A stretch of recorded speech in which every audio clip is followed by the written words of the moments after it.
Are you able to hear me? I can hear you, John. Yes. Okay, thank you.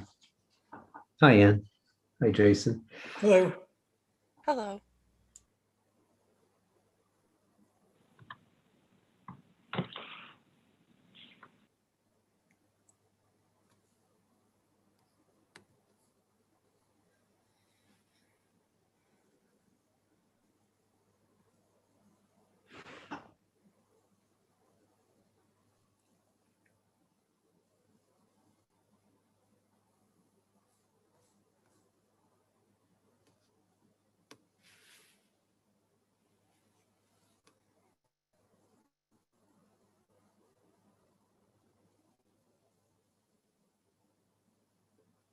Okay, all right, thank you, so. Oh,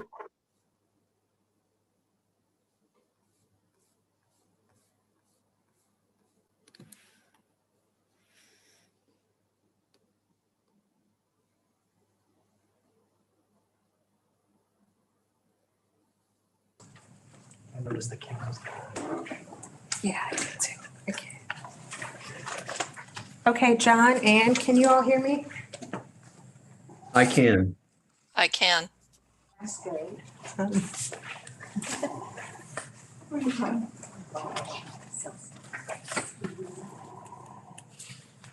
Hey, how are you?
All right, one last sound check. Can any one of the panelists hear me? I can. This is Ann. And can you see us now? I can see you. All righty, I think we're in business. Thank you all for your patience. Sure. There we go, there's our panelists.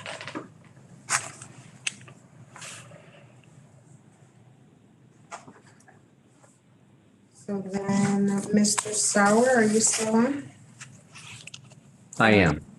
Yes. All righty, Mr. Chairman, I think we are good to go. There you go. Yes, sir.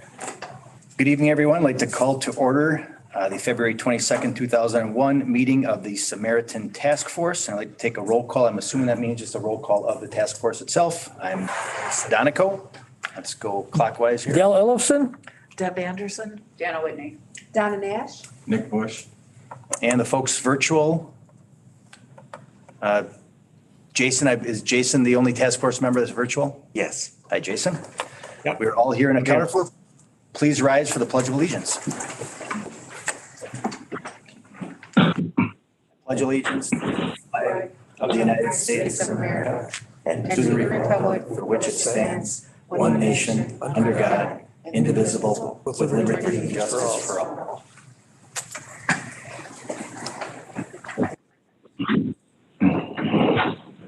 Item number 4 is entertaining a motion to approve the minutes from our February 1st, 2021 meeting. I'll move. Motion? Do I have a second? I'll second it. Any comments, questions, or corrections? Hearing none, all those in favor, please signify by saying aye. Opposed? That motion carries. Item number 5 is comments from the chair. That's me. Just real quickly, welcome back, everybody. After our February 1st meeting, I left with a few questions in my mind. I'm a construction guy. So I spent a day or two going through my notes and trying to identify what does a boiler really cost? What does a roof replacement really cost? What are the financial ramifications really of the current Samaritan? And I was talking myself into circles. I reached out to Paul and to Matt. We had a half-hour, 45-minute conference call to help me and maybe help you guys. Maybe you're further ahead than I am. Really get our arms around what's our recommendation really? Are we here recommending replace the roof or it's time for new beds? We all know the answer to that is no. What I came away with, and Paul and Matt, please correct me if I'm wrong, it's really a high-level recommendation from the public's perspective to administration and to the county board of answer to the question of to what level, if at all, should the county be in the business of long-term, short-term elderly care? And to me, it comes down to number 1, is the status quo acceptable? Do we continue to, does the county continue to budget dollars to the existing facility, knowing that it's probably financially unsustainable long-term to continue, I'll say Band-Aid, but to continue to put dollars into a facility that may have, parts of it at least may have come to its end of its useful life. Number 2, do we get out of the business altogether?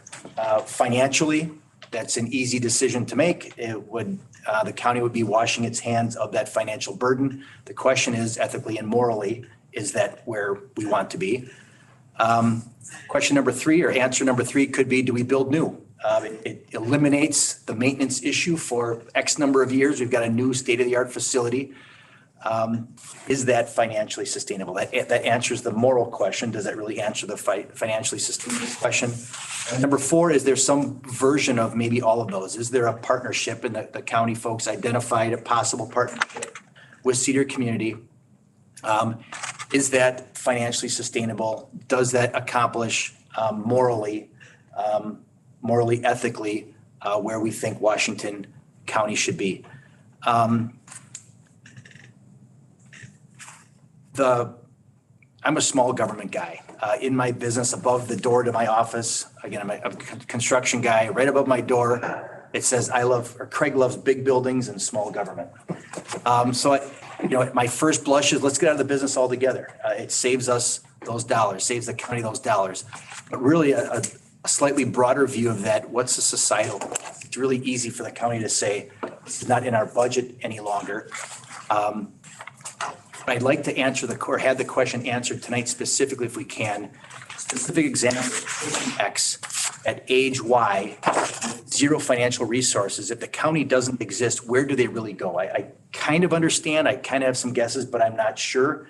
My gut tells me the societal cost, it's difficult putting a dollar figure on a person, but the societal cost of that body, of that belly button, probably more than it would be at some partnership level, if it's a private-public partnership. So those are the 4 questions. Is status quo acceptable to this group? Is getting out of the business altogether acceptable? Do we build brand new, or do we challenge the county to identify a financially sustainable, morally acceptable solution?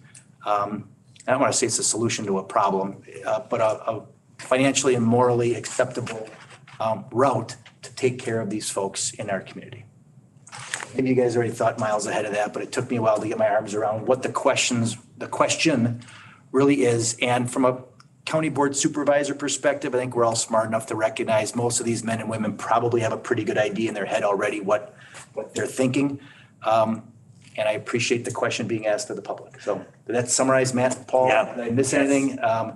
So we're not talking, you're not expecting us to identify the best price boiler out there and the least costly roofing contractor. It really is what does the public think county? Yeah. And I think that's good. Even clearer, when I talked to Matt, it solidified to me that we're really talking about 78 residents that are going to be affected by this.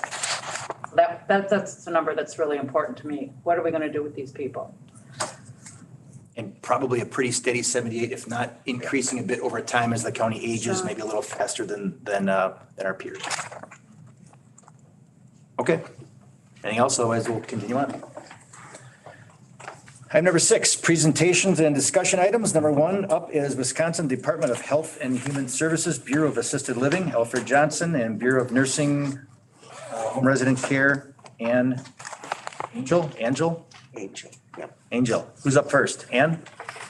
I don't see it. Oh, there's Alfred. Gotcha. I didn't see Alfred. Hi, and apologize, the lighting in my area, I think one of my lights went out, so you can't see me as well as I would like you to. But just a quick intro. My name is Alfred Johnson, and I'm the director of the Bureau of Assisted Living here within the state of Wisconsin. So we provide the regulatory oversight for assisted living facilities statewide. I'm just going to share a little bit of information with you and then go over to my colleague who will talk about nursing homes. So in Wisconsin, we have 4 different types of assisted living facilities. You may be familiar, but I'm just going to share briefly with you. The first type is a community-based residential facility. That is defined by state law as 5 or more people who are unrelated to the operator who receive care, treatment, and services above the level of room and board. So those services are things that you're familiar with as far as, assisting people with showers, bathing, eating, medication administration. There is a level of nursing care that is provided, but there's a cap. In the law, it says that the facility can only provide or up to 3 hours of nursing care a week. So community-based residential facilities, or some people use the term CBRFs, are the title. The next type we have is adult family home, and that's defined as 3 or 4 people unrelated, similar concept, unrelated to the operator, who are receiving care, treatment, and services. Same types of services. The one thing that the adult family home rule has, that you can provide up to 7 hours a week of nursing care to the individuals that live there. The other type we have is residential care apartment complex, and the law defines that as 5 or more individual apartments, and those folks are receiving supportive care, nursing care, and personal care. So that supportive care could be housekeeping services, meals, nursing, medication administration, all of that. And personal care is the similar, it's bathing and showering and those types of things. The one caveat with the residential care apartment complex is the law was defined or developed so that those settings would provide what some people would call a la carte services. A person may not need all of that care, may not need personal care, may only need nursing, so medication administration. And that's all they're required to provide to that person. Another person could need, everything else.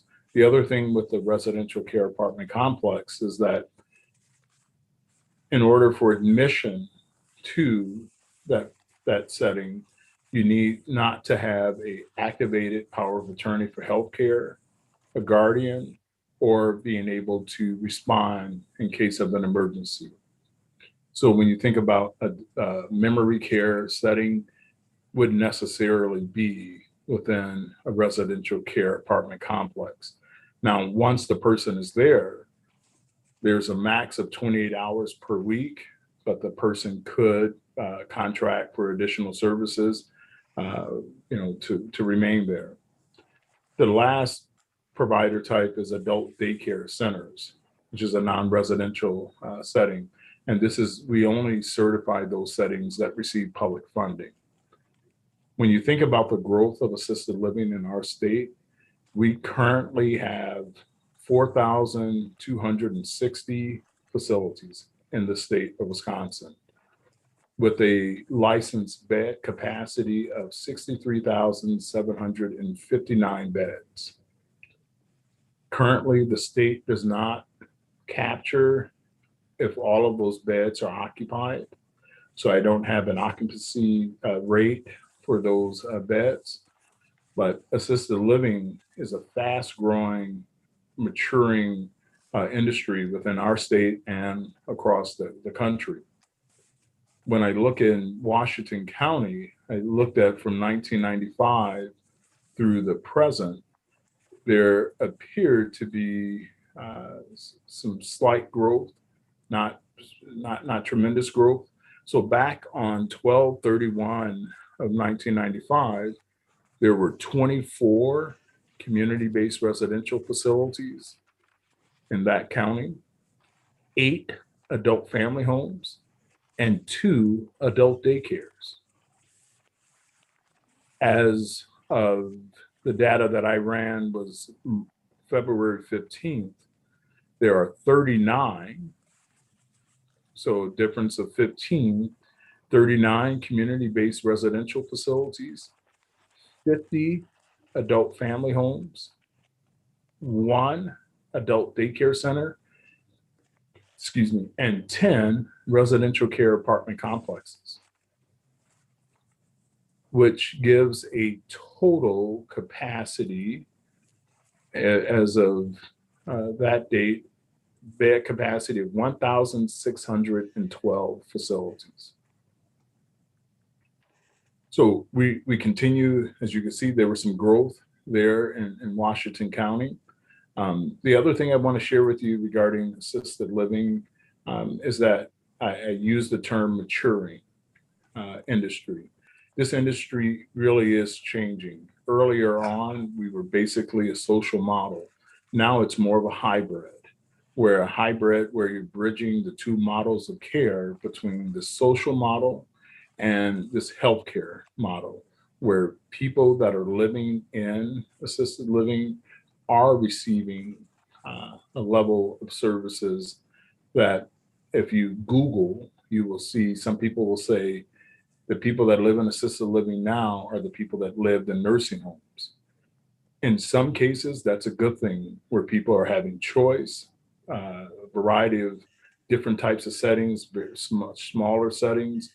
But the one thing that is missing in assisted living versus a nursing home is the clinical and healthcare on-site, immediate. Not every assisted living facility has a nurse. Matter of fact, they're not required to have a nurse on site. They may contract with a person, but they may have caregivers. Some settings may have an RN or LPN. They may even have CNAs, but it's not required by law. So that's the one difference that you see between assisted living and the skilled facilities. One of the trends that we're seeing, to share with you that hopefully help you make a informed decision or recommendation, is that those continuum of care campuses. So seeing settings across the state where there's a skilled nursing facility, there's a community-based residential facility, there's a residential care apartment complex, and there's independent apartments. In those areas, the people that reside, that have lived in those communities, are able to receive services throughout the, from an independent nature all the way to the point that they pass away. They're able to stay within their communities and familiar surroundings, having access to their natural supports. So that is a trend, and has been very successful in our state. So those are general numbers. I'll be here after Ann presents if there are specific questions at all for me. But like I said, assisted living continues to grow. and continues to mature to meet the needs of those that need those settings the most. So next up would be my colleague, Ann. Thanks, Alfred. Take it away, Ann. Sure, thanks. My name is Ann Angel, and I'm the director of the Nursing Home Resident Care. I've been with the state service about 20 years, and all of it in nursing home, in the Bureau of Nursing Home Resident Care. So I've kind of held every role there, and I've spent the last year in this director role. Through all of COVID, very interesting. So I just wanted to talk to you a little bit about nursing homes, just to give you some data that kind of similar to what Alfred is going through, so you can make an informed decision tonight. A nursing home is defined as a place where 5 or more persons who are not related to the operator or administrator reside. They receive care or treatment, and because of their mental or physical condition, require access to 24-hour nursing services.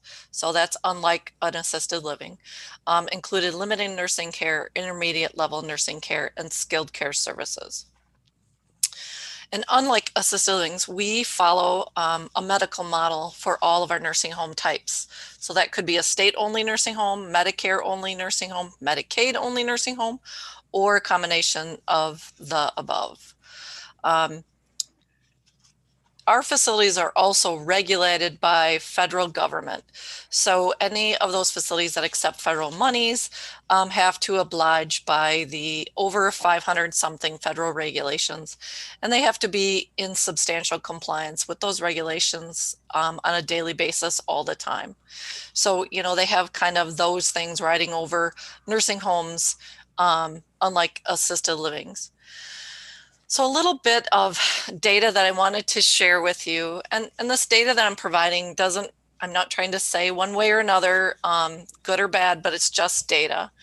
And currently in the state, we have 370 nursing homes, and that's about 28,000 beds, licensed beds that they have. That doesn't mean they're all full, but that means how many licensed beds in the combination that they have.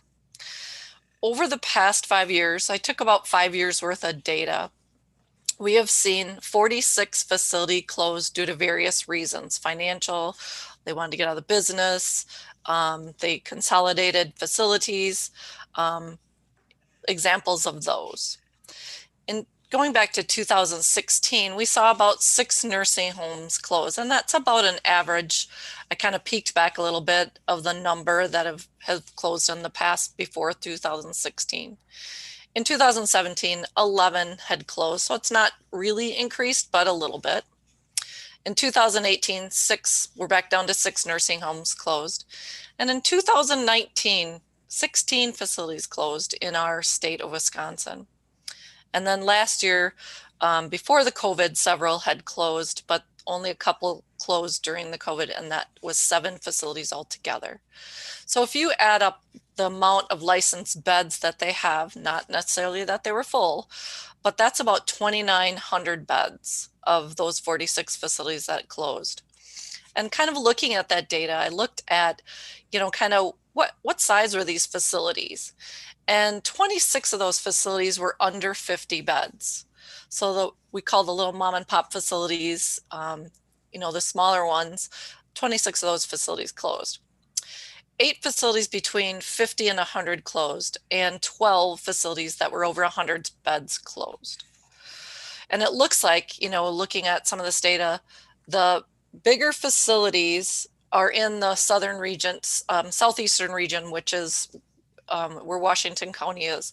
So a lot of those facilities in that area have a lot of beds over 100.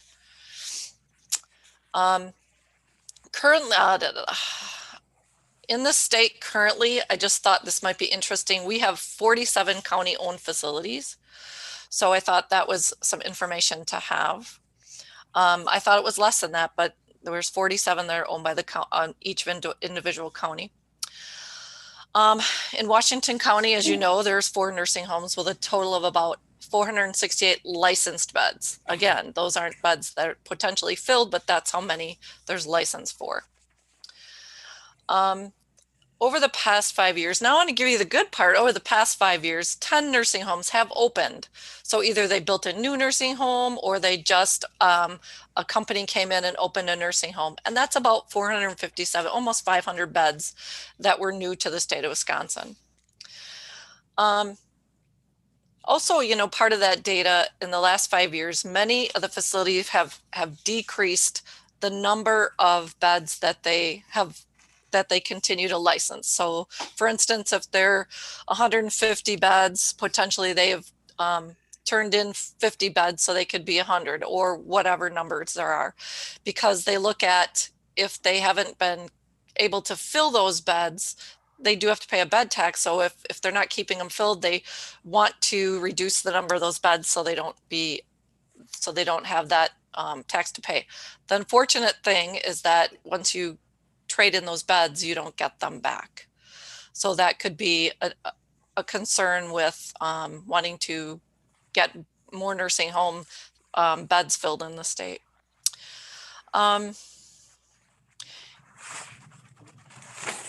There are also, a lot of facilities, one of the reasons why they do maybe turn in beds or decrease in beds is because I've seen facilities add a crisis stabilization unit of, let's say, 10 beds, a hospice unit, a dialysis unit, a vent unit, or a CBRF, or a dementia specific unit.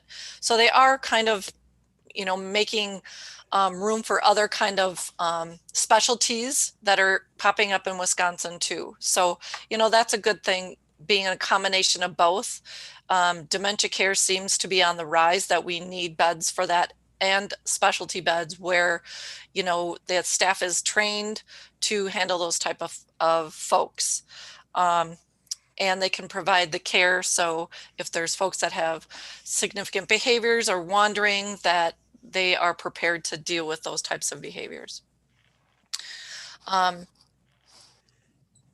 We'll always be in need of skilled care due to the higher level of care that comes out of the hospital.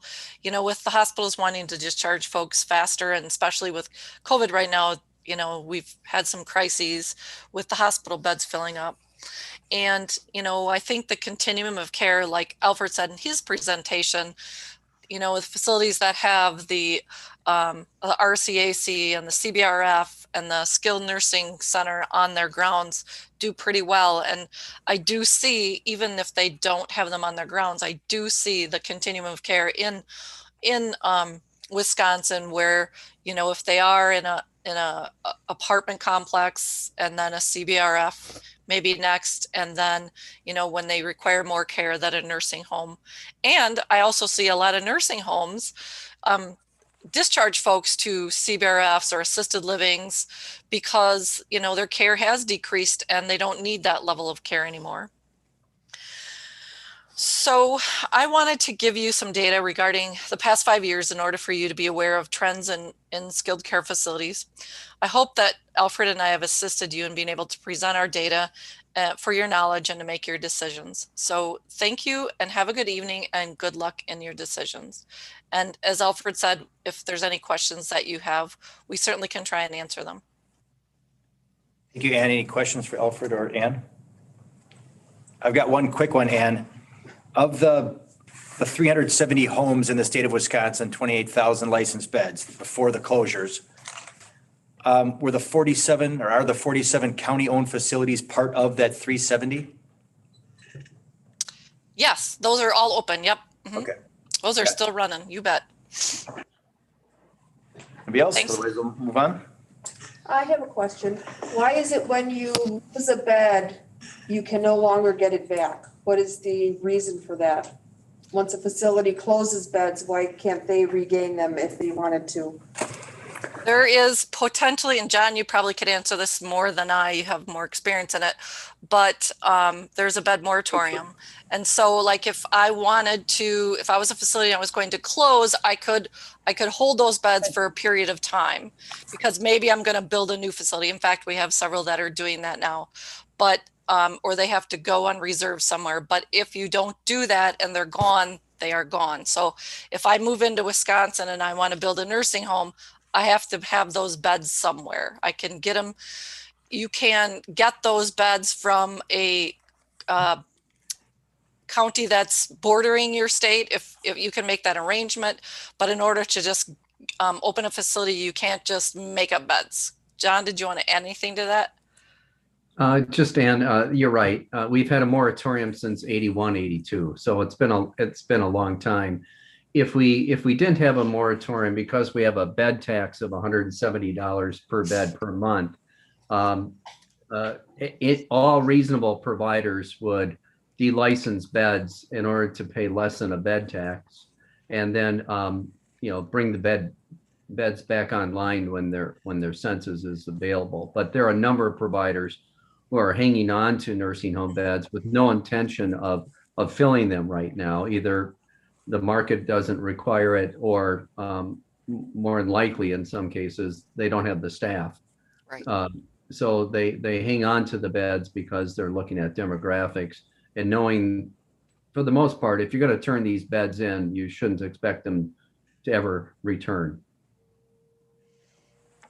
Did we answer your question? Sort of. Let me help you a little bit. Part of the moratorium, it requires you to sell the whole license. So if I got 40 beds, if I wanted to get rid of 20, I can't sell a partial license. And so that's the other part of the issue with it's called Chapter 150 in the moratorium. You got to sell an entire license. You can't just, otherwise we'd have a lot of facilities trying to sell anywhere from, 10 to 30 beds. Okay. Is this artificially reducing competition if a new player to the market, and we're all concerned about the rising costs? So is this, if I'm following correctly, it seems as though if you're a new operator of a nursing home, you've got to work some deal to get a license because of a moratorium. Is this keeping beds out, which could increase competition, which could drive down cost? Well, that's a good question. I'm not sure about that, but if they don't have, it also provides, like, if folks come in from different states and want to build a nursing home, they have to have beds somewhere to do that. And then, I think it does keep down where we have, like, Alfred's group has 4,600 CBRFs. I think it keeps kind of in check that way. And as far as competition, I suppose it could keep that at a steady pace if they kind of keep control of those beds. This is a law the legislature put into place? That's part of it. Not that many years ago, there was a group from Indiana, and what they build is small facilities and primarily private pay and Medicare. And they were looking to come into Wisconsin, but, the regulations are the same, but there's a lot of, you had to buy a whole license.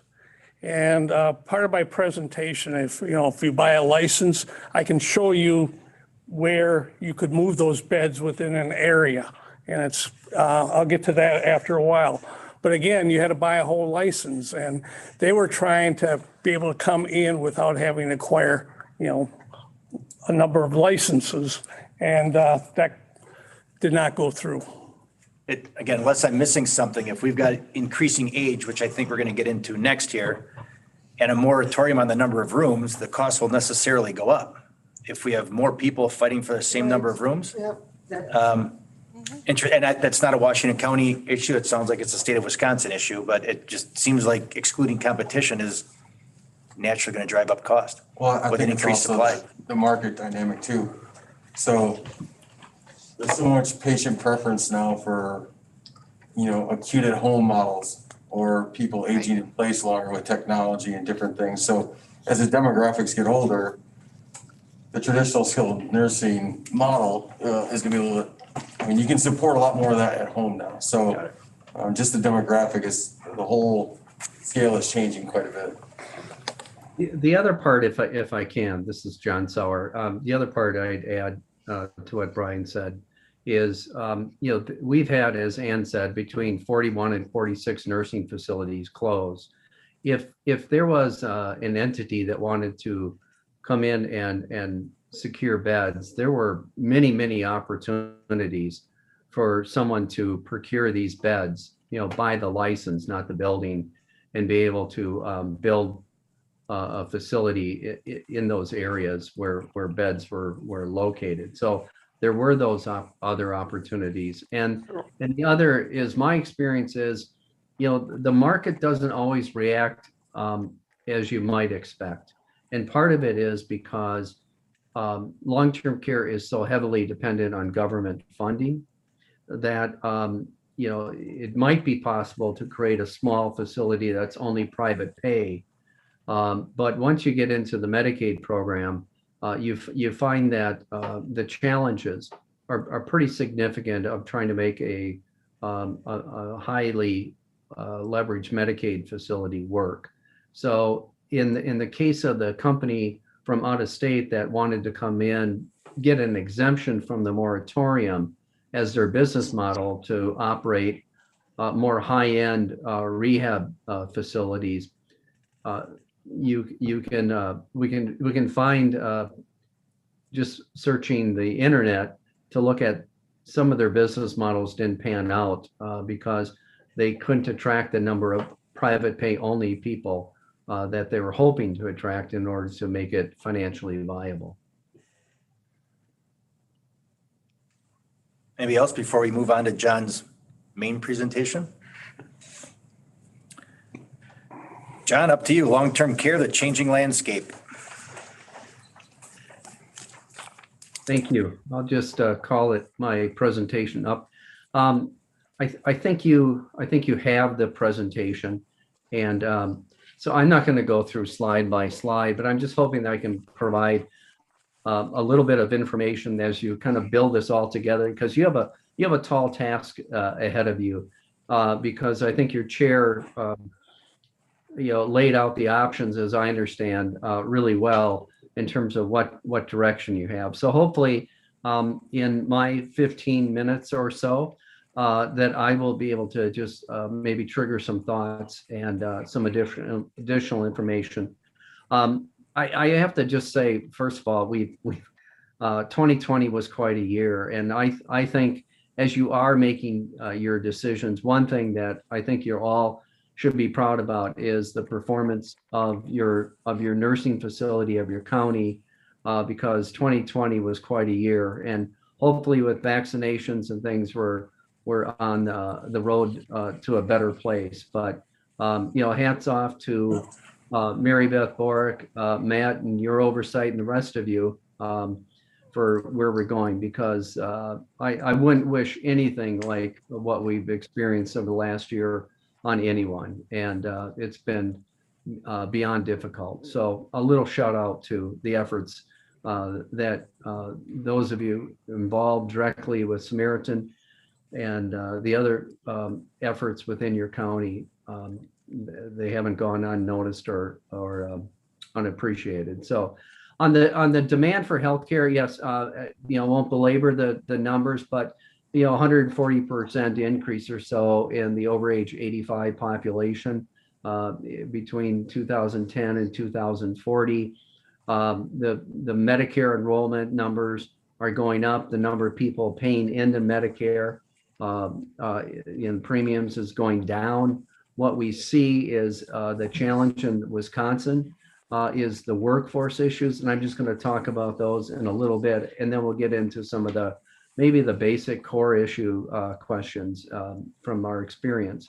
So what we've seen is this growing gap between our population and then who's available to serve our older adults. And so that's one thing we're looking at, is the declining ratio in the number of caregivers who are going to be available to care for our aging population. So not to belabor it, but that's the reality. We did a survey with three other long-term care associations before the pandemic. So this was released in January of 2020.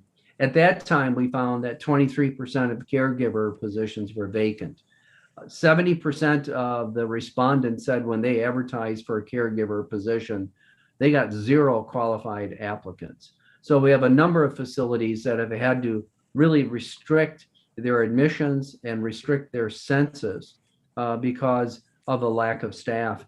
And in some cases, we have one of our members that was going to build what he would label state-of-the-art memory care facility. This is in the northwestern part of the state.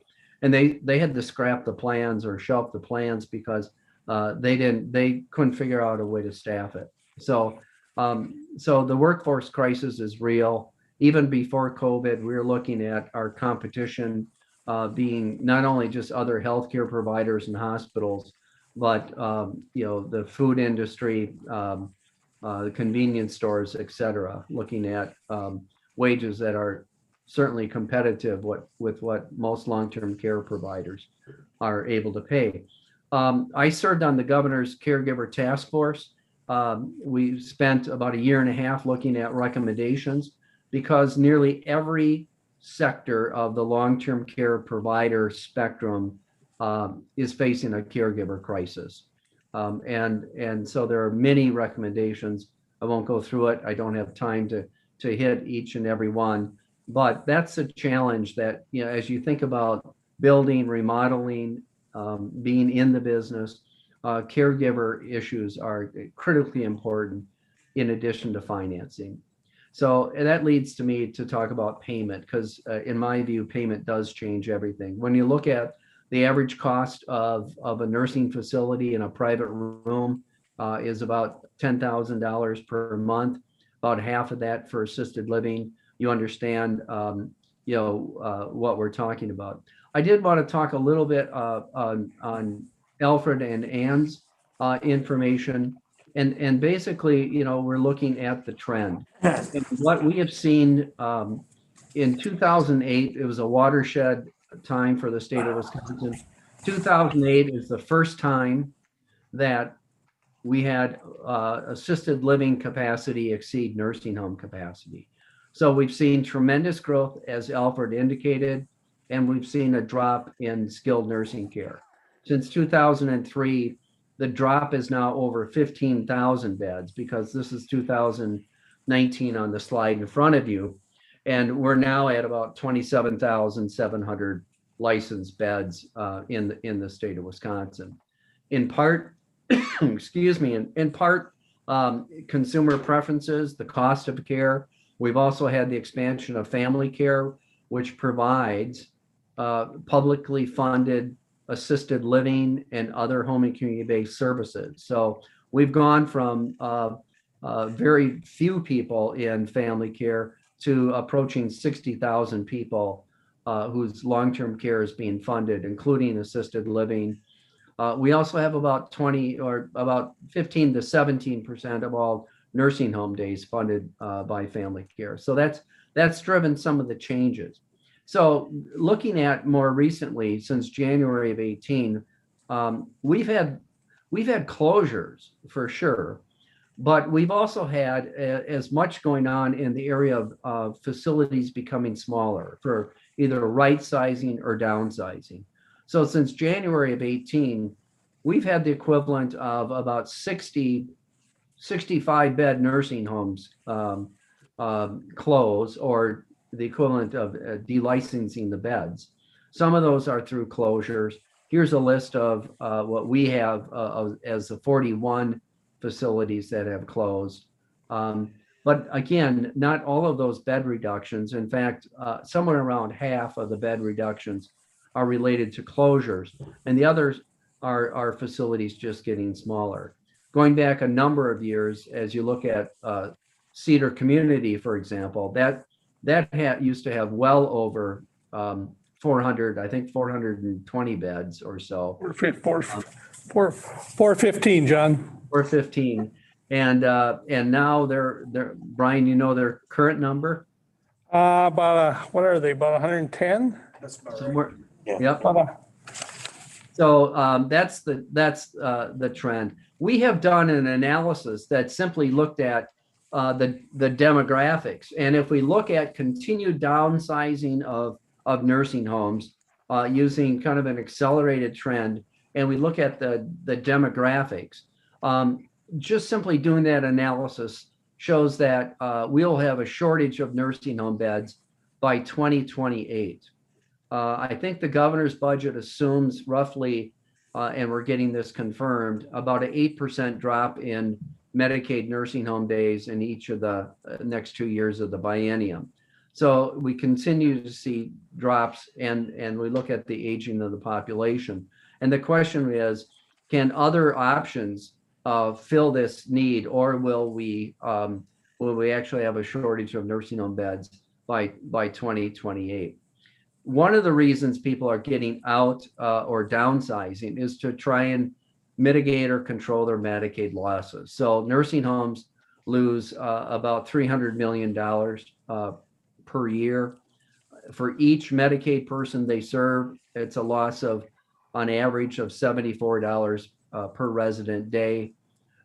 These numbers are more than that, obviously, for the counties that have higher operating expenses and in many cases more difficult to care for residents, especially as we look at Chapter 55 and other difficult to care for individuals. So Medicaid drives a lot, and so Clifton Larson Allen did a study, and they indicated that when you look at the entire operating margin of nursing homes, all payer source, on the data that's available, Wisconsin was the fourth lowest state in the country in terms of having operating margin. In this case, a negative number, and that's in large part fueled by our abysmal Medicaid payments. The other thing that, as you look at planning, in terms of your moral ethical issue that your chair talked about, one thing we have to come to grips with is nationally a study of the boomers indicated that half have less than $100,000 saved for retirement, and for people who haven't saved, many are saying they're going to rely entirely on Social Security, or and this is sad, and we could make fun of it, but the reality is 24% said they're not sure how they're going to plan for retirement. So in the governor's budget, some good news, and I think it's bipartisan in that there's support to address the underfunding, because underfunding by Medicaid, the public program, puts enormous pressure on nursing facilities and requires private pay people to pay far more than they should have to for their care. So the governor's budget, which just was unveiled last week, would provide an 11.5% rate increase in the first year, 11.7%, and then put $77 million into direct payments to providers under the family care program that I talked about. We're really hoping that there's bipartisan support, and the co-chairs of the Finance Committee indicated that there would likely be support, but we're not sure at what level, and that will be played out through the budget process that needs to conclude before July 1st. Other things, kind of wrapping up, looking at my time, I know time is precious, so let me get to some things in the future. One, the pandemic, COVID really taught us quite a bit about where we are in nursing facilities. What we've seen now, hospital patient options. There are persons living in hospitals. Hospitals have indicated it's been very difficult to place people in nursing homes, both during the pandemic and frankly before. And that goes back to the kind of population that you may be serving in terms of people who are protectively placed, because many nursing homes are not eager to admit people with behavioral challenges or extremely complex medical conditions, bariatric care. And so the pandemic has really had us zero in on our relationship with acute care and long-term care. The other thing is we realized that the old model of semi-private rooms, 2 residents in a room with shared bathrooms, really is being reconsidered in light of the pandemic because of infection control issues. But also, frankly, consumers are really questioning that model for a future. And when you add people who need care, either intensive medical care or they have behavioral challenges, addressing those needs in a semi-private room is going to be and is continued to be very, very difficult. The pandemic also taught us more about heightened staff challenges and getting to the occupancy. We really had to curtail visitation. That really caused our census to plummet. That and simply having the COVID right now, out of the roughly 300 and less than 360 nursing facilities in the state, 205 have some outbreak with COVID. Now that might be one staff or one resident, but nonetheless, it's been very difficult to keep COVID out of congregate care facilities, and that as well has impacted occupancy. So our occupancy, according to one source in the department, it dipped to 66%. And again, people not giving up beds, and then hoping as we turn back on admissions, and that we're able to build that number back up. We've also been tested about how technologically capable we are, both with exchange of patient data, but also to aid for visitation. What I see in the future is there will continue to be downsizing and right sizing. Some of that may be dependent on the size of the Medicaid increase that hopefully is coming. We're going to see nursing home residents, more of an emphasis on medically complex or unstable with behavioral challenges, I should say. We're finding that restorative and rehab care is not necessarily any longer the exclusive domain of nursing facilities. So short-term admissions, we're seeing many assisted living providers providing outpatient therapy to residents that may have been in nursing homes in the past. And with changes in the payers and not requiring people to receive rehab services in a nursing home is opening up other avenues for short-term placements to be outside of the skilled nursing facility. And that gets to the point about assisted living acuity increasing. As I'm wrapping up, looking at time, I will say that overall complexity of residents and acuity is being pushed down. That is, somebody said earlier today, the assisted living population looks like the nursing home population of 10 years ago. That trend is going to continue, and we're going to see more and more high acuity care also being provided in non-regulated settings. Payers are going to look at pay for performance, and I think one of the things that might be helpful for nursing facilities and assisted living facilities, if we could look at site neutral payments. So if we can provide care more cost effectively outside of a hospital or for assisted living outside of a nursing facility, I think in the future payers are going to be willing to look at those options. I'm just going to bypass managed care options, but I can tell you providers are looking at how they might be in control of the payer system and the insurance companies, and that's something that's coming. So as I wrap up, technology will help expand care and service locations, and undoubtedly. We've learned a lot about telehealth, and that will help provide services to people, including in their own home. We're going to look at debate.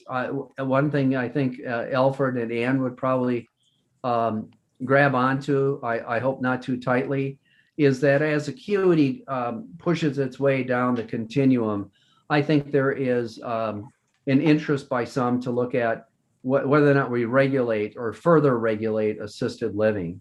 And I'm just hoping that we don't do to assisted living what we've done to nursing homes in terms of the rigidity of the regulatory system. The other part is customers and your mission, and that's when we get back to the nitty gritty that you're going to be grappling with tonight. Who will serve those in need? If your county is not providing services to those people with advanced dementia or dementia that presents significant challenges, those that they have behavioral conditions, those who are protectively placed or maybe dually diagnosed with underlying mental health needs. What is the size of an operation that can be staffed? I talked a little bit before about staffing, and are you in a position to attract the best and the brightest? Are partnerships feasible, desirable? I think you're asking yourselves the right question about, and I don't know the answer to this. Is it better to go it alone, or is it better to seek partnerships? One of the things I found in terms of county mission is focusing on the needs of your citizens versus what is the want. And sometimes this means the needs of things like behaviors, the court-placed individuals versus the wants, which might be part of that continuum or independent living housing, part of the spectrum that Ann mentioned. So those are a lot of things that kind of keep us up at night. And I'm sure you as a task force have a lot to do and a lot to contemplate. But I will say, as Brian, I think will talk about it in his presentation, the times are changing. Many counties, facilities have changed. And so, and my time is basically expired. So I would just be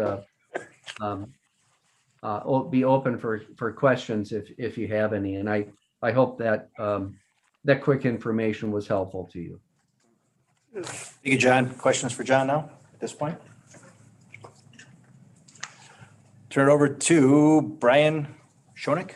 Schoenig, yeah, retired from Leading Edge, Wisconsin. Congratulations on your retirement. Okay, Matt called me up a couple months ago about trying to provide some information.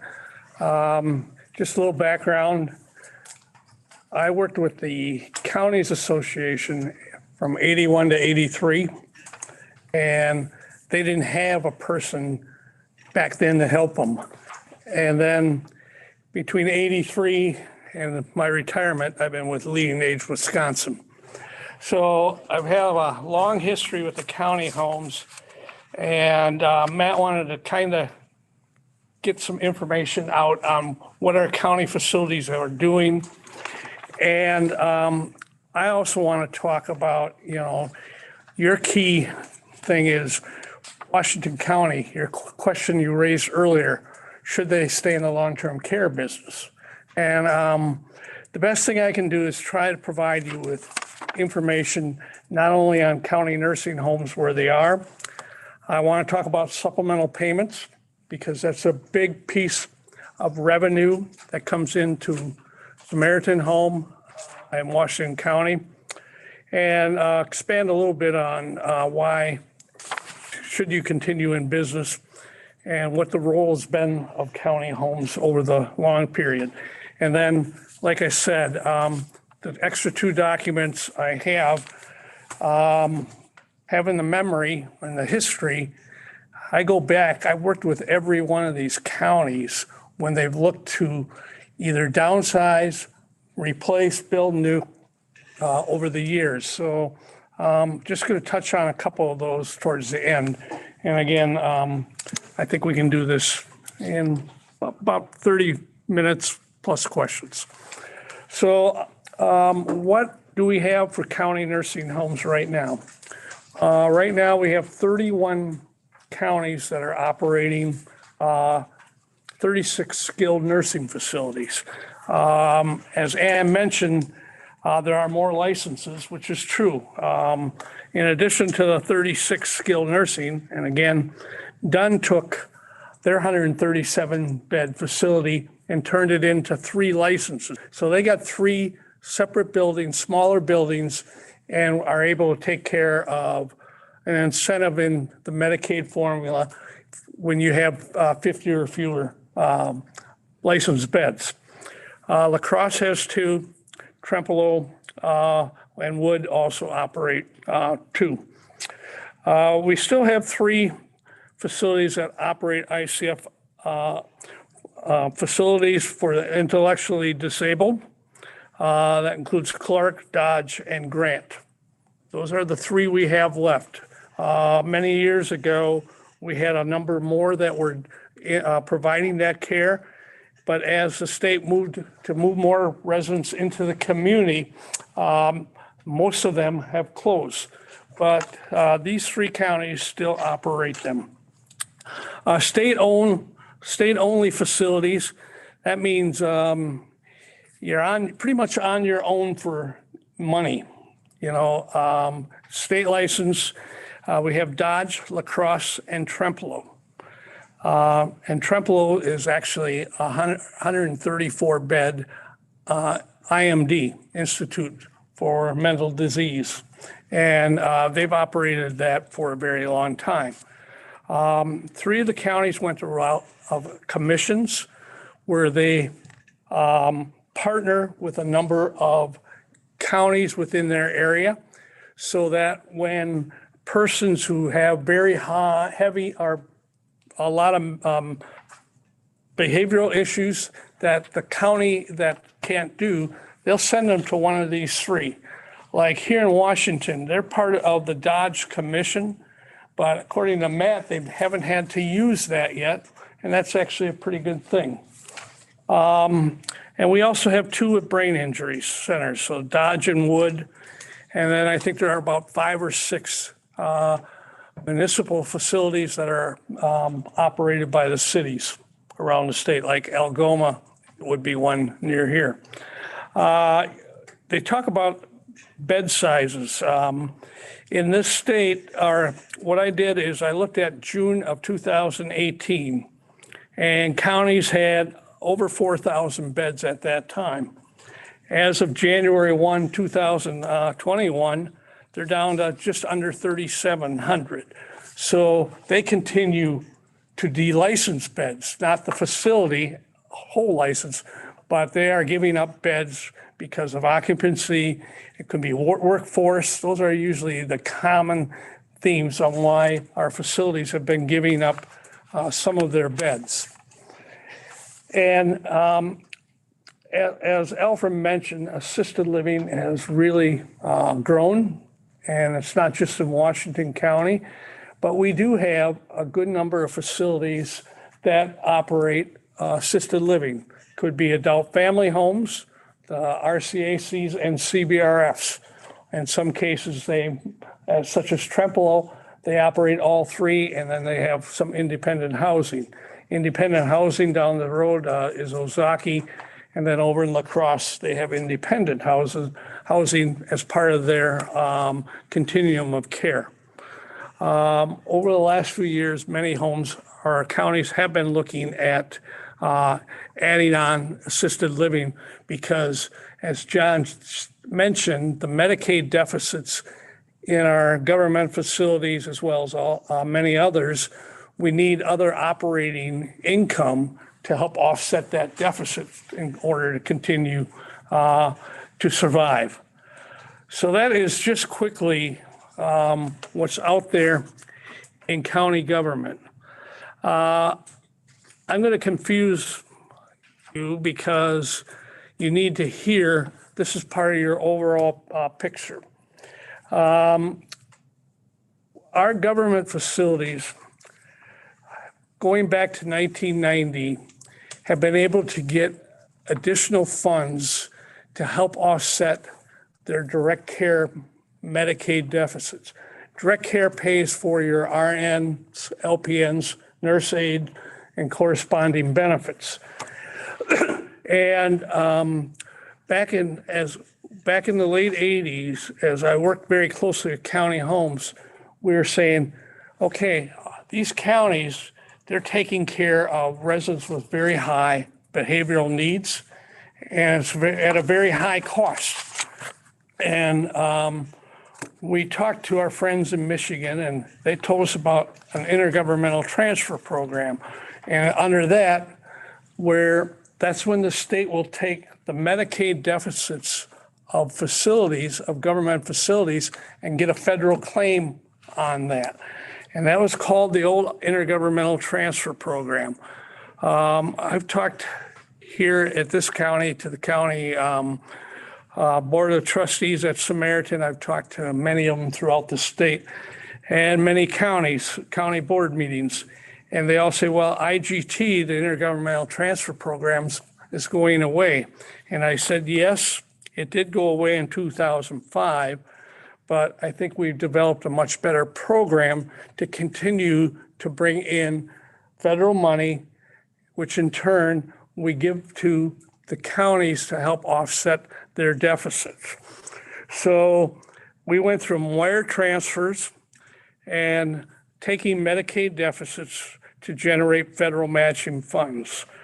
So back in early 2000, for about a 3-year period, there was another system where counties borrowed money, and then when the state paid them back, they allowed them to, as a wire transfer, to claim that federal dollars. That 3-4 year period brought in $1.2 billion into the state in federal monies. The government homes probably got about 250 million of that $1.2 billion. In other words, all that money went into a Medicaid trust fund that helped operate all Medicaid programs in the state. But it was something we knew about, and we were able to work on that. So as a result of that, starting in fiscal year 2006, the federal government changed the program. In other words, now the local government facilities would certify their losses through a certified public expenditure program. And from that program, it would generate a lot of federal dollars. And those federal dollars would be distributed in supplemental payments to our government facilities. So back in 2009 fiscal year, government facilities got 37 million. 10 and 11, it was 38.1 million. And since 2011, there's 39 plus million dollars that are distributed to the government facilities. And the amount per day continues to go up as the Medicaid days and facilities go down. Also, the other part of the certified public expenditure program is kind of realize that they were bringing a lot more federal money than was being budgeted. And I worked with some of our legislators, and we passed a bill to say if we bring in more federal money than what's budgeted, that should go back to the government facilities. And just this past year, there was another almost $8 million distributed to government facilities. And since 2008, we've seen $75 million distributed to government facilities because of that bill. I have a chart, the next page right there. I'm not going to go into it, but it's varied on what was budgeted. And the CPE, which was budgeted, and I have not been able to get the numbers for what's in Governor Evers' current budget, but every year it changes. For a while after we got that bill passed,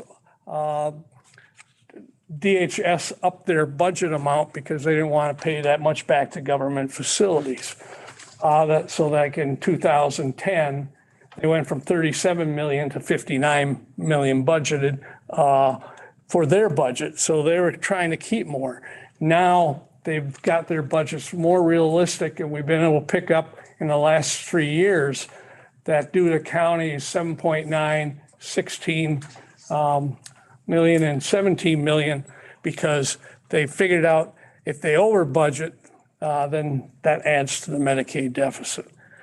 But more importantly, what does that really mean here in Washington County? And so the next page is, I just went back the last few years to show what the supplemental and certified public expenditure monies have meant to Samaritan Home. And you can see that even for this current fiscal year, based on the December payment, they're estimating about $1.3 million coming back into Washington County to help pay for the deficits. And every year, because MA days are down, since we still have 39.1 million, every year that dollar amount goes up. So these are very important programs for Samaritan Home as well as our other facilities, because we are using federal dollars to help pay for Medicaid deficits in facilities. After talking to Matt and listening in on your last meeting, I know one of your key questions is, should you continue be a provider of long-term services? I've had this discussion probably for 30-some years in various counties about this issue, probably back to 1981 to be exact. So, and it's a difficult decision. And so my role, or what I hope I can provide you, is some questions to think about on, whether or not Washington County should continue to provide skilled services as well as assisted living. And so there are impacts if the county home is sold or closed. And I want to go through just the next few pages of this just to give you this information, because I know this is part of what your decision-making process will have to be. And John mentioned it, and several slides I mentioned it. Samaritan Home takes a good share of Medicaid residents, and that has been a role of government facilities for as long as I've worked with them. They've always had a higher share of the Medicaid. The residents that come in the facility on Medicare, the rehab, everybody is trying to get that group of residents because you get a pretty good Medicare rate, and that helps offset the Medicaid losses. But you're competing with every other one on that Medicare resident and private pay, where the Medicaid residents, especially with behavioral issues, has always been a safety net that many of the government facilities have taken care of. So I want to talk briefly about impact on community. Nursing home beds, they don't have to remain in this county. Economic impact of just the supplemental payments, if those are gone. So for a number of years, we were looking at Medicaid cost reports and doing not only county nursing homes' contribution to the economy, but also all of our nursing homes. And we contracted with someone to do that, and it hasn't been updated in recent years. But what I always did was try to pull and say, okay, it's a big picture. A lot of money is added to the economy, employment because of nursing homes. But then I pull out the county facilities because the numbers are huge. You're talking probably, I I didn't bring the last report, but just in the government facilities, of what they add for goods and services within the state, and the number of employees, the employees are paying state income, sales, property taxes. So there is a huge impact. So the next slide is, okay. Sorry to interrupt. Before you leave that slide, the first bullet point there is the impact on county taxpayer residents. You just finished talking about, or is there a number that exists that says if Samaritan closed, it means X to the county's bottom line? The county would quote unquote save X amount of dollars if the facility closes. Is that what that bullet point was intended, or is that where you're talking about the balance of the impact of employees living in the area and that sort of thing? Okay.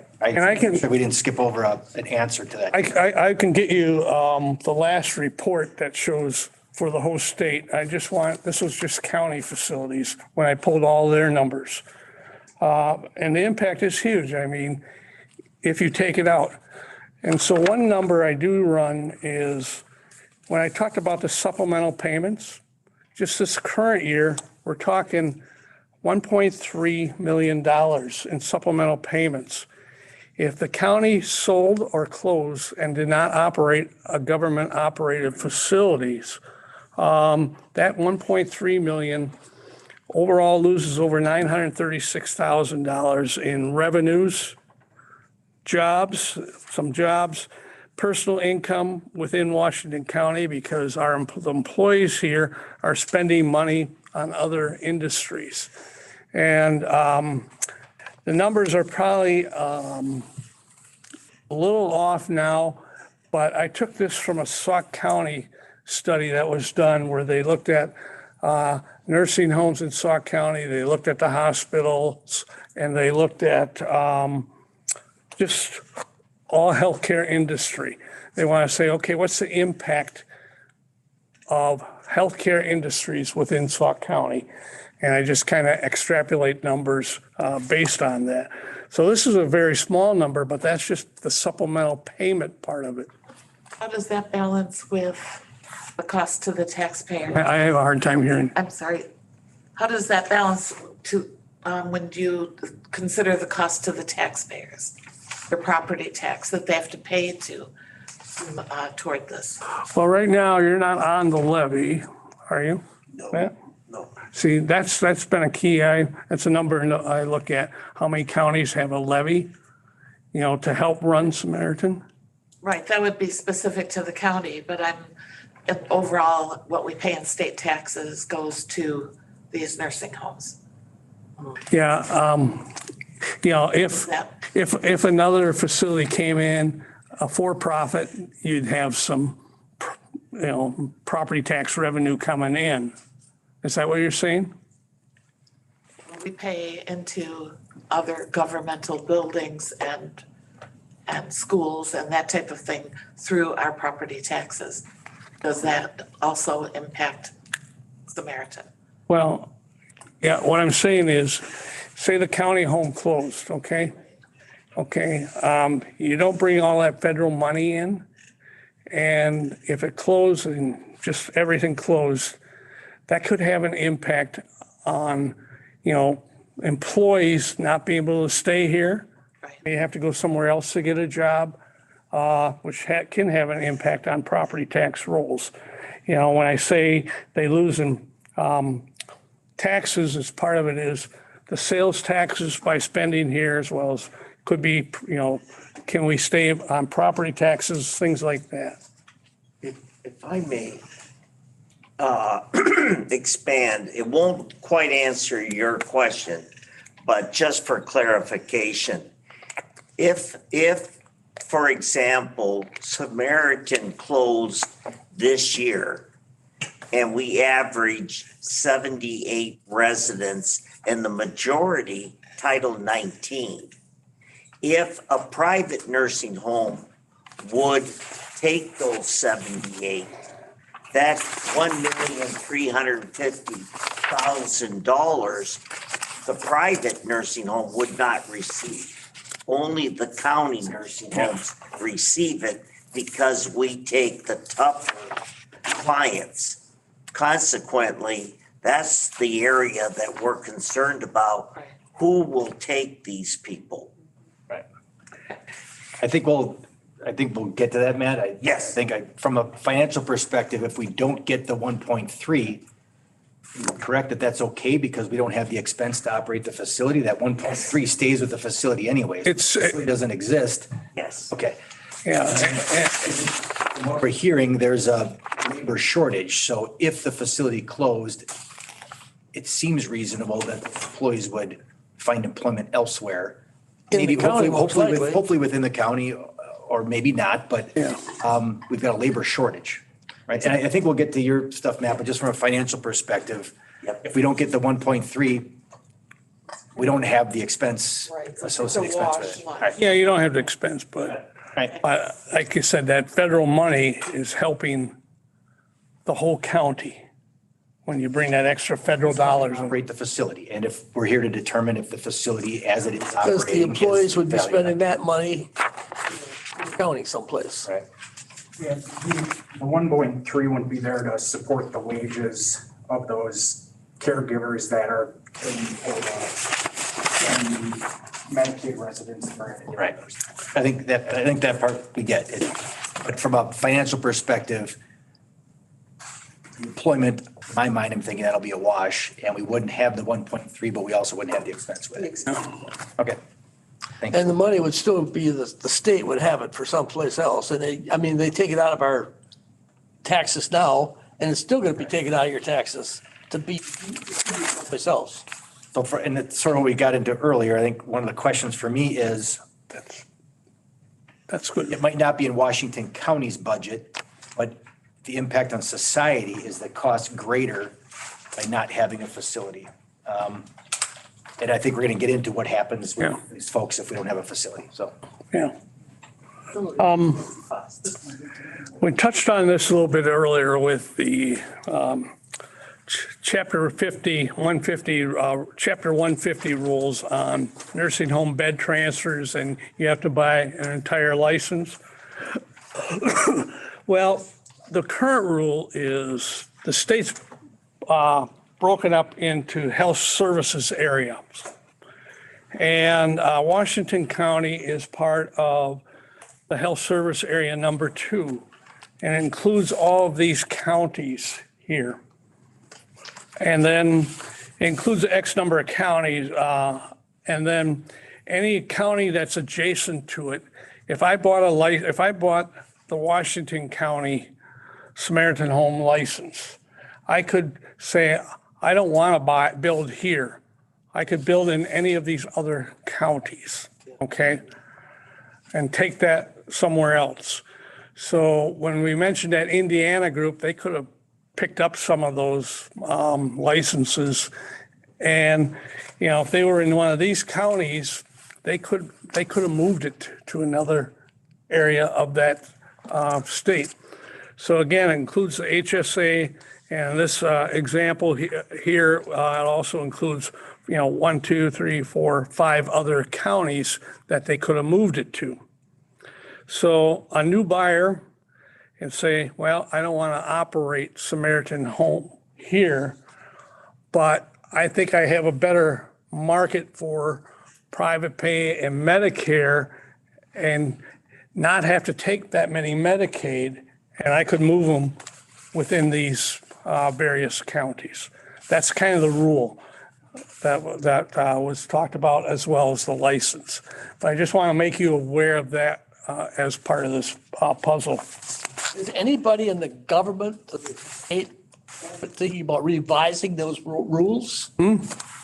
Is any political group or anybody trying to revise those rules so they don't have to live by them? I'm sorry. You're saying we have these rules set up with the beds, okay? Is the government in any way trying to revise that situation so it can make it better? Is there anything to look forward to making it better? The government has not touched Chapter 150 rules forever. Is there a reason that they can't? They could, but again, this group wanted to circumvent that and get around that issue. But there's been very little desire to change chapter 150. You know, you asked about beds, and there has been a limited number of exceptions because, you know, they have a pool there. There's probably been 5 or 6 exceptions written in over the years that would allow a facility to pick up some of these beds. It's very few. When I look at the 150 rules, I pretty much know which facilities were able to do that. Not many have been able to do that.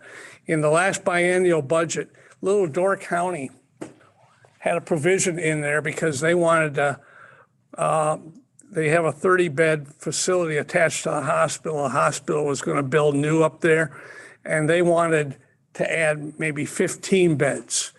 And so it was in the biennial budget, and it got taken out. It did. So it's very seldom and very difficult to even get those beds, you know, even if I wanted 15. And again, that's why you had to buy the whole license. And Brian, this is John. Door County also just went to the Medicaid director and the DHS secretary and asked for 2 additional beds and were denied. 2? And that was that, yeah, 2. And that was about 4 weeks ago. Yeah, I mean, a couple of years ago when these facilities were closing, I couldn't find facilities that even wanted to buy their licenses at that time. That's how tough it has gotten. I had several, and I couldn't find anybody that wanted to buy the license. And it's very difficult. The state has, you know, yeah, the state could do something on Chapter 150, but they haven't over the years. Done very little. So I'm just making you aware that, you know, if something happened, they could go to another county. We talk about the role of county nursing homes, and we have, you know, like I said, 36 county nursing homes plus some specialty facilities. And again, for the longest time, they were there to take care of the mentally ill, and a number of them had the intellectually disabled residents within their. So what happens if, you know, we could talk more about this, but, you know, where are the Medicaid residents going to go? You know, if a facility's closed, that's a key question. Chapter 55, Julie talked about that at the last meeting, and you actually, you know, taking on average about over the last 4 or 5 years, 20 Chapter 55 placements. You've not had to use the Dodge Commission, which would be an additional cost. You haven't had to use Winnebago, which can be a very expensive cost. I don't even know what it's up to anymore, but it's probably at least $1,200 a day. 17. Huh? 17. 1,700? Oh. So it can create a problem for where do residents with dementia, mental illness, and other behavioral problems, where are they going to get their services? So that's a consideration. And again, the next couple slides are pretty much the same here. The court order status, you know, Washington County has definitely stepped up on the 55s. When we've had a lot of issues within the 5142 system, they always said Washington County was doing a very good job in that area also. That was always mentioned by the state. So the key question is, where can these residents go? And that's pretty much what those slides are about. And as Matt and I were talking, he said, I just need your background and all the other stuff and what have counties done. And, you know, they are doing what a lot of facilities are doing. They're becoming smaller in size, downsizing, renovating that space. You did that here. at Samaritan Home, when you went from 228 beds.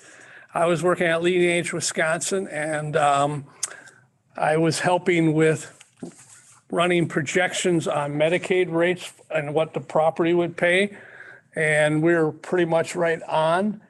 And at that time, you know, when you opened up the CBRF, you took that space and made it into assisted living that could be used. The other thing at Washington County, when they put that RCAC into service in 2006, there was a program at the state. And as we've developed family care around the state, we've gotten rid of the community options programs within the counties. You know, and we got family care statewide now. But back then, the state had additional community option program slots available. I think it was Ed that came to the meeting with me with the state, and as part of this RCAC, we knew that not everybody could pay privately, and they were able to get 8 COP slots that did not come out of Washington County. Those extra slots that were made available for those who did not have the money to pay privately, those were then being paid through the Medicaid program. So, you know, you've been doing things for a very long time, you know, converting space, a lot of private rooms from where you were. More of our counties continue to look at assisted living. So when I say what's happening, I'm trying to stay up on this, and the next part is role of Wisconsin nursing homes, and I got to do some updates here. But right now, the counties, based on the July Medicaid budget for nursing homes, counties have 19% of the Medicaid days, and yet they don't have that high a percent of total facilities. So that's kind of where it's at as of July of this year. Say that again, Brian. So county facilities have, you know, percent of the Medicaid. Yeah, if we look at the 36 skilled nursing facilities and the 3 ICFs for the intellectually disabled. So there's 39 facilities, you know, not including the commission homes, state only, because their Medicaid days are not in there. For the July Medicaid rates in their model, so if we got 39 facilities out of 370, less than 10%, but 19% of the Medicaid days are, of the total Medicaid days used, are in those county facilities. And it's always been a much higher percentage. You know, so where do those residents go? And the closing selling, you can look at the what's happening page. That's there just to see, you know, as you move forward, you may need to lean on, you know, whether you replace your facility or you end up with some type of partnership, say with Cedar Community or whatever you do. Others have gone through this process. And so I've tried to list out everything I've known since about early 2000s. And that is here for your information. And if you need to talk about it, I probably worked with planning pretty much most of these I've done some work with. I know Whiffley's done a lot of work with a lot of our facilities. But the one that I just wrote up recently and added was Iowa County. They are back in about 2015 or 16, they were looking to do assisted living. But then the hospital there said, we have assisted living, you know, in Dodgeville, and we're in partnership with a group, a very good group, and why should we compete? So in 2016, they started looking at it with the hospital, similar to what you might want to consider, with Cedar Community. So I throw that out there. So I had a year transition after I retired, so I stayed really involved, and I've been involved with the county and nursing homes ever, the whole time. But that was one of the many meetings I went to at night, was between Upland Hills, the hospital, and the nursing home. Now, nothing has still come of that, but it's been a long process. But there's somebody we can, talk to if you decide to go that route. Replacements. We've had 2 recent replacements. Richland County built a new 80-bed facility and a 16-bed CBRF. They've been open now a couple of years. St. Croix County, which at one time had over 200 beds, is down to a 50-bed skilled nursing facility, but they also operate a behavioral health unit as a separate licensed CBRF, and they converted part of the old nursing home into a 35-unit CBRF. So there are things that have been done. In most cases, in Wisconsin, our county facilities operated some very large facility, including Washington County. And as they've gone through this process, they turned that operation into a much smaller operation than what they were. Sauk County, they did theirs in 2009, about 80 beds. They're still looking to do assisted living. They've been doing studies on it. And at one time, they were well over 300 beds. So you can see, the trends are there. And just within the last, year and a half, 2 years, just the number of facilities that have downsized their, given up licensed beds. So I know part of that process is that, but there's a lot for you to consider in here. Now, I don't advocate necessarily for selling or closing the facilities, but I also have that document in here for your use if you'd like. And again, there's a lot of information here, but what I tried to do was, as you move forward, at least let you know what's been out there and what's been done over a good number of years. So this is an awful lot of information today.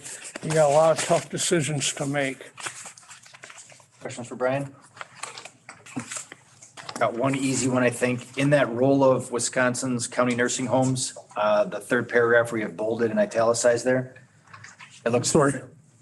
on the role of Wisconsin's nursing, Yeah. homes, the italicized paragraph there. Yeah, I did. Is that cut out of state law? Is that state law? Is that a The chapter, law? it was, the chapter 55. I have not kept up with that as well. My question is, if that's state law, how are other counties getting around that? If state law, the county board of supervisors has the primary responsibility, et cetera, how are other counties 55. how are they abiding by state law if they don't have a facility? So it is required that they have a facility. Not all counties adhere to that. But many of them are just using the IMD's Institute for Mental Disease. They're paying $1,700 a day to send the people someplace else? And Human Services end up paying, like Trumbull County, I said, is the only one left with an IMD, and it's 134 beds. 2 years ago, they had contracts with, I think, 66 counties. That's how many contracts they had, because that's where a lot of them were going. They're putting their people on a bus and sending them someplace. Yeah. 30s, I've heard a couple of different numbers say 30-some facilities in 30-some counties. So over half of the counties are breaking this law.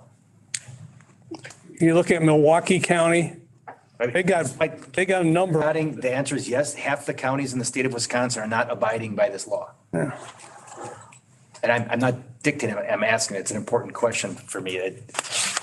I think they're accessing services. Yeah, So they're paying $1,700 a day. So they're taking their. But no, it's a lower price available, like Dodge County, Clearview, the daily rate is like 195?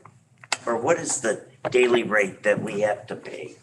I'm not sure because we haven't used them in a number of years. See, what happens, we don't use them, but we pay a membership fee.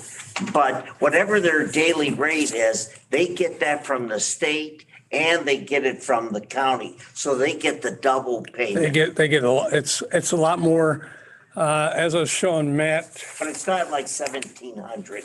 It's a smaller amount. I'm getting lost in a few of the, so we're sending some people someplace for $1,700 a day, but Dodge County's charging $200. But that must be a different level of care that they're getting. Yes. Well, and so some of it is when you're placing somebody, some of it is when there's available bed, right? So many times Clearview does not have an available bed or they have a waiting list. So when we have not accessed them, it's been partially because of that. So we have multiple choices of places we can place people. Trempealeau, as Brian said, is one of them. Winnebago is another place. We can work with private hospitals. We can place them at Clearview. But at the end of the day, when Human Services places somebody under protective placement, we are responsible for the payment of their care. Yeah. And they try, if they're in an institute for mental disease, they cannot bill insurance. If we put them in a private hospital, they can bill insurance. But many times we end up having to pay half or all of the costs for that. So other counties have challenged themselves with the financial responsibility, moral responsibility, and over half the counties have said we're better off paying somebody else to take care of these people than having a facility of their own.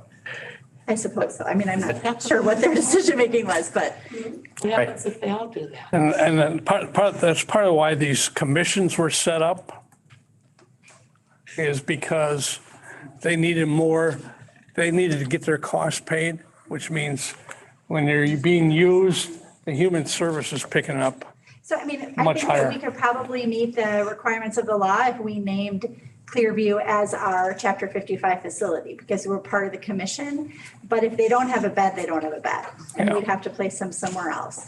The benefit of having, Samaritan as our named facility is they generally have a bed available as long as I discussed a few weeks ago, they aren't, a wandering dementia patient or they don't have, violent behaviors where they can accept them. How many of these cases do you have a year approximately? So we average around 20 to 25 a year and about, I'd say 50 to 60% go to Samaritan. Still just trying to get my arms around how other counties are, if they don't have a facility, they don't have people living on the side of the road. So Somehow it's that they're meeting their obligations financially, morally with another source. And I'm assuming you guys have dug through that and determined that it's just not a route that makes sense for us to go from a financial perspective, right? Right. I mean, I think that the point of highlighting the Chapter 55 is that that's a mandated requirement for counties.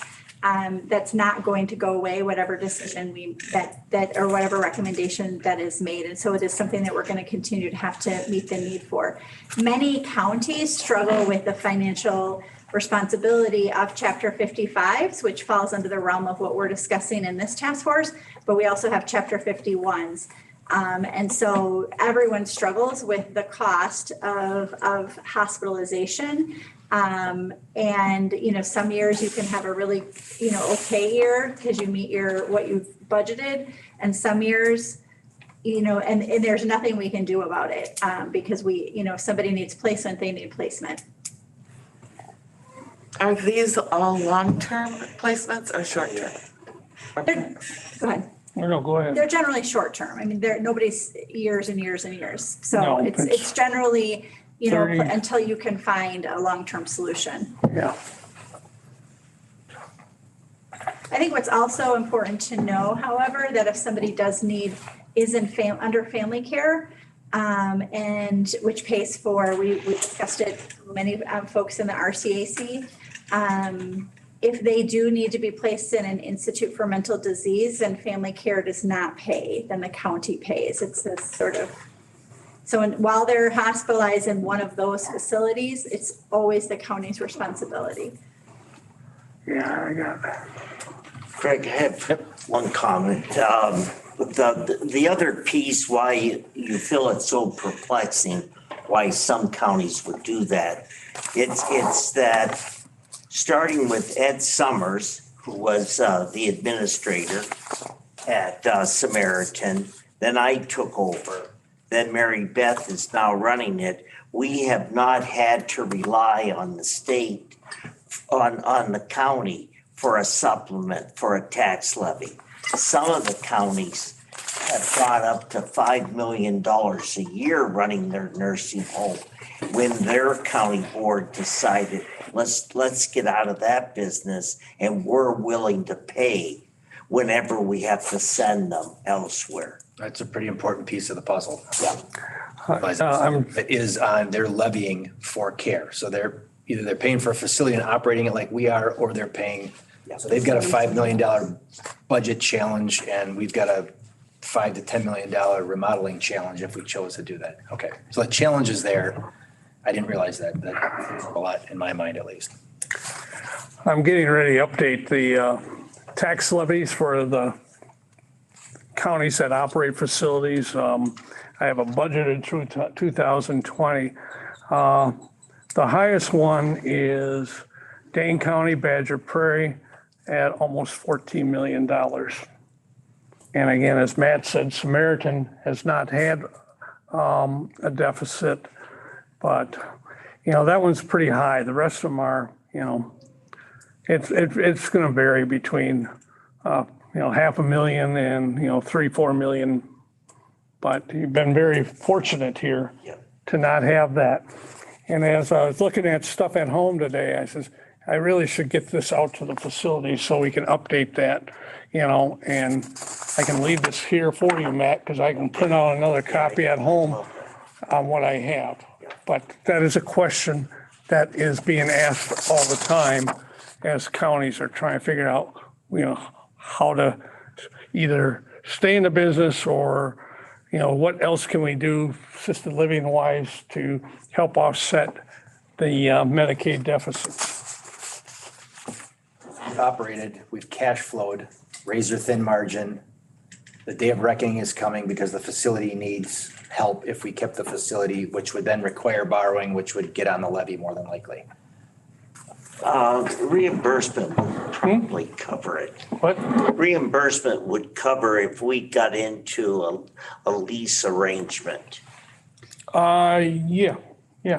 If you have a release. Due to cash flow, if we set up. Yeah. But what we told the county board months ago was that if we get into any kind of a deal with Cedar, or if we build new, figure worst case scenario, $500,000 a year supplement we would need in the future, so that no one thinks they're making a decision that we guarantee the cash flow. Yeah. So just an example, when Samaritan went down to 131 beds and built mostly private rooms and did all that renovation, the Medicaid formula pretty much paid their share in the Medicaid rates increase, to cover the borrowing, the depreciation and all that. And I ran projections for Ed back then. And like I said, I was within a few pennies of what was needed, what it was. And that pretty much took care of you. And again, if you go in a lease arrangement, it's in the property allowance of the Medicaid rate, the cost of that. Is it part of, I'm sure you've run numbers and projections preliminarily with Cedar. Is there possibility with that potential partnership to make this a profit center? Can we take residents from other counties? I mean, would we be in a position to serve more than our own residents if it's? We're proposing to downsize anywhere from 50 to the max of 80 beds from 131. Our whole thing is we're trying to have a safety net for our residents of Washington County. So, Whitley they've been studying the private and public merger, and I think Larry would like to talk, and we only have 7 minutes. Fairway, Larry. Thanks, Matt. I guess just to kind of, first of all, set a little bit of the background, guys, you have to remember that what's happened in the history in the past is going to differ than what we see in the future. And as John pointed out in his slide, potentially we could be out of nursing home beds by 2027. So like any supply and demand, as the demand goes up and there's less supply, what happens to the price? So just keep that in mind, that we've had a lot of empty beds for many years. That's changing, okay? Also, I looked at, and we do a lot of market study work, so I looked, and typically we use like 20 to 25 miles as a market area. Obviously, the more metro you become, the shorter that area is. But within your 27 miles, there are 11 facilities besides yourself. Of those 11 facilities, 6 of them are for-profit, which means they're going to take the payers that pay them what they want. So again, as demand increases, they're going to take less Medicaid patients. They're going to take more private pay and more Medicare because there's just more people to start with. So keep that in mind. That leaves 5 facilities, and one of them is Lasada, which is another government-operated facility. So again, why would they want to take your residents, instead of their own? And when I talk about supply and demand, in our data information, and this is just extrapolating, so you kind of get the idea, there were 1,024 beds in those 27 facilities, and there were 890 patient days or patients in there in 2018. And for that, for Washington County, and again, it's a bigger, those facilities obviously serve more than Washington County, but just to kind of put it in a ratio for you, there was 890 residents. There were 3,340 people in Washington County that were over 85. Okay. So using that, that's about 26%. Projected for Washington County, I think in 2035, there's 6,300 people over 85. So that means if you use that same ratio, that means about 1,700 patients looking for nursing home services. Now, John mentioned there's been a decline in nursing home utilization. So even say it's 1,500, there's not enough beds or won't be enough beds to serve the residents of your community. And again, if you ask people, well, if there's a need, somebody will come fill that need. And I would say, sure, people will come fill the private pay and Medicare need because that's where they can make money. Nobody, if I told any of you guys, and I actually teach a class at UW's Healthcare Administration program, if I told any of you, let's go into business, let's start a nursing home, and on average, we're going to lose, let's just say $100 a day, which is obviously more, it's more than that, but let's say it's $70 a day on every resident we take care of, and that's the Medicaid program. Who wants to go into business with me? So the idea that somebody's going to come fill this need because they're a need isn't going to happen unless the Medicaid program gets funded enough. And hopefully, like John said, we get the 11% each year. But without that, nobody's going to come fill that need. And I don't know what the answer is, but there's definitely going to be issues accessing care for people who can't pay for their own care. Take those two things and then say, okay, now let's throw the workforce shortage into there besides. So now even if we have the beds, we can't staff the beds. So my point to all this is don't necessarily look at the past to project the future, because it's changing because of the baby boomers, and it's going to change dramatically because of the baby boomers. So again, just, think about what needs you have now and realize that those needs are going to double in the next, 15 years as those baby boomers start to enter the services. So. And I finished with 2 minutes there, so. Patrick, do you have anything specific you and Larry combined in your? No, I was gonna let Larry run the show tonight. I talked too much last time. We're up to item number 7, 20 minutes on here, but we'll get it done in a couple. Matt, are you leading us through alternative model discussion? Is that, or did we accomplish that? I could certainly talk about what we're looking at, the preliminary with Cedar. And what we're looking at is if the county board would recommend that we stay in the business, we would explore the possibility of going with Cedar. And I talked to Lynn Olson, the chief executive officer at Cedar today, just to be certain that everything's still going the way we're thinking. But we're talking about, they have a huge building. I think at one time it was like 427, and then it dropped. It was, yeah, 415. 415. But it's immaterial. Right now, they're running 50, and they would like to stay at 50, but they're not really interested in T19. They're interested in serving their population first, which they start with the full array of independent living, assisted living, 2 different types, and then skilled nursing. And that's what they're looking at. So they have plenty of space. It would cost them a fortune to knock the building down and build new.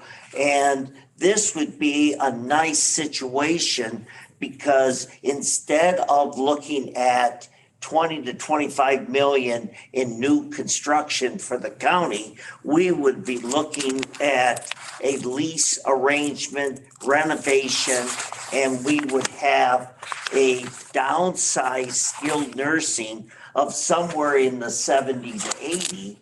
And then we would look at, instead of 31 assisted living CBRF, we'd go to 34.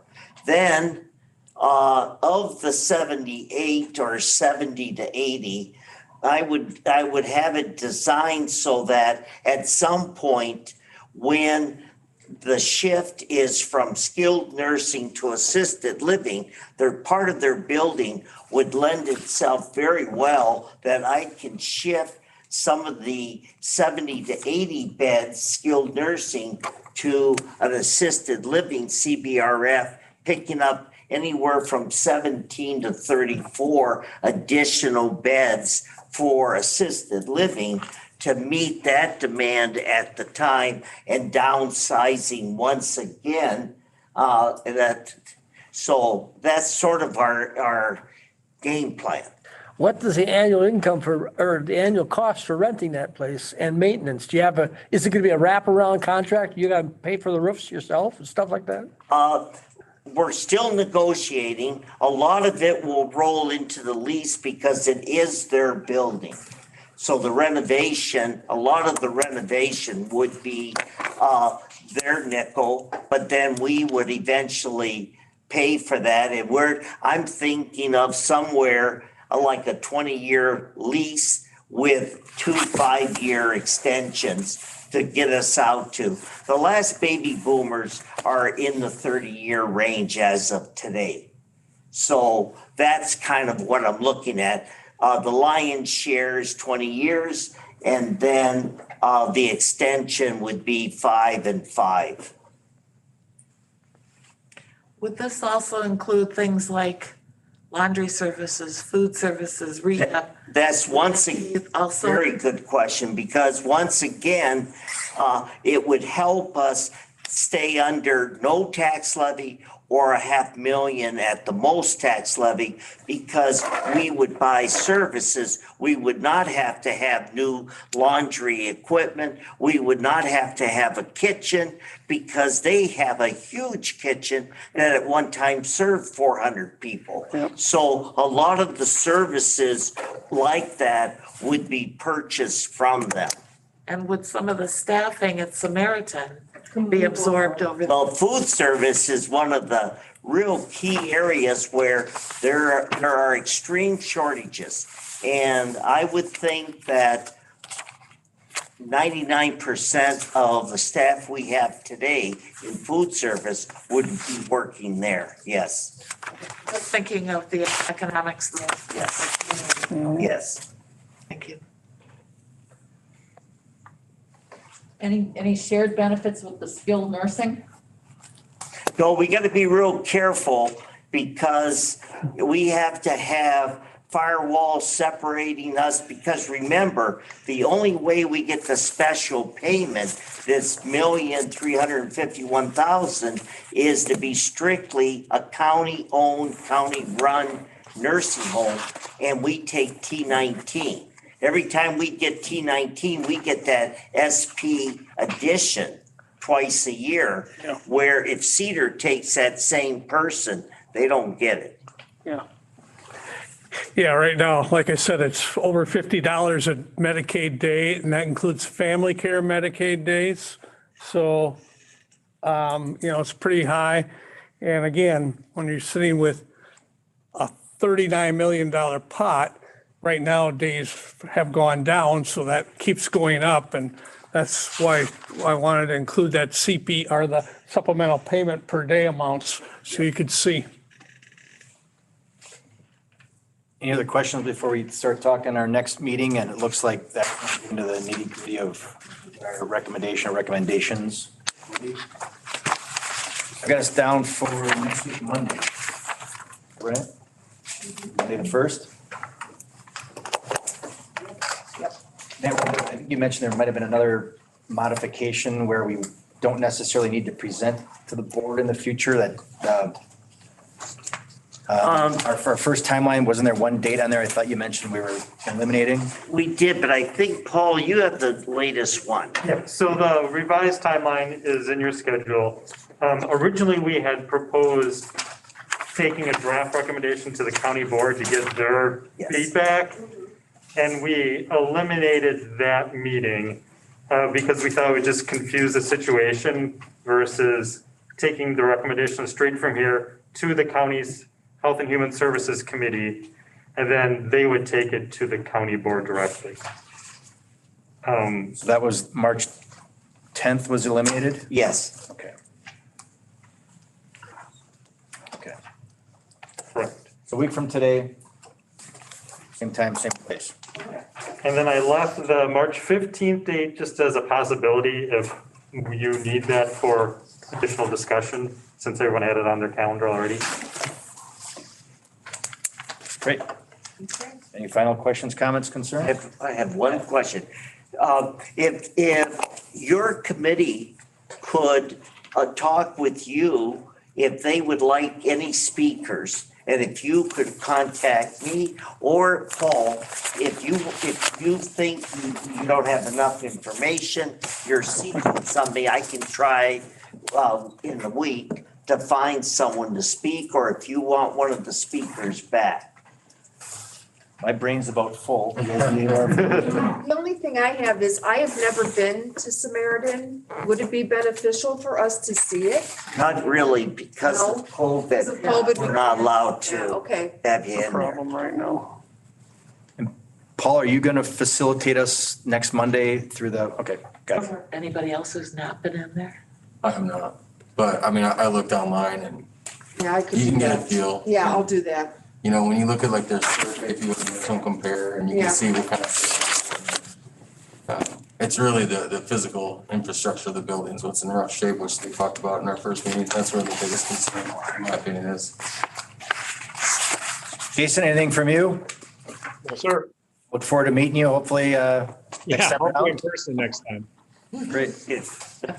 it's a big meeting next week.